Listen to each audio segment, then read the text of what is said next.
kalong siya ka ba so si ben ya ka jing herdor hakir komle te kai hi ka banga don bonong kalong ba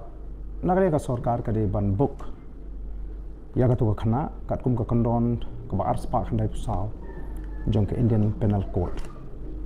ka section ars pa khandai pusau jong ka Indian Penal Code ka krenshai whoever to the annoyance of other does an obscene act in public shall be punished. Leni kabapuli sing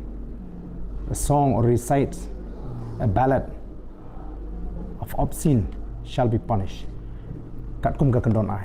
Te ngimla ban len bakatu karukom le jung tu ka khana samla tu si. Kalong ka jingle khlem akor ka ba palat put. Ka ba panja buram ya ka jai ben riu. Ka de he ka jaka pajba te mdon takoi pat kalinti rei don kam ban book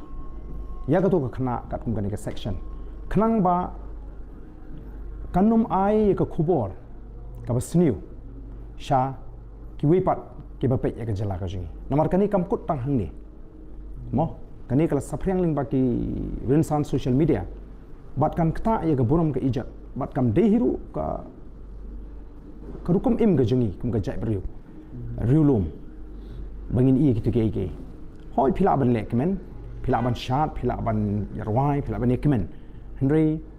om de ke ba punjab buram ye ka jai ben riu but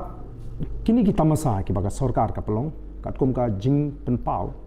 kalong ban kintiu ye ke kam jung okai perthai lesi ban pen iru ye ka sap ka phong ka ba ki briu jing na ka ni ka jala ki don mo ban promote ya ka tourism but ya kibriu kinong song jong ni ka snong te ka tu ka wi ka jingja ka man ra ya ka jingja brom ya ka jaibriu but kum juru ka ai ka khubor ka ba bu ya ka jaibriu ji ha ka jingja brom ha ba ki wi kin pet yangi da ka khmat ka ba pet po te ka don kam nomor ka ta ka daw ya ka sarkar ba kan shimkhia khanang ba ki ba kum ki ni ki jingja ha ki por ki banwan hagi nu ki jingle ekmen kinum ja ki balong ka jing ja borom ba jing that rong ya ka jai bur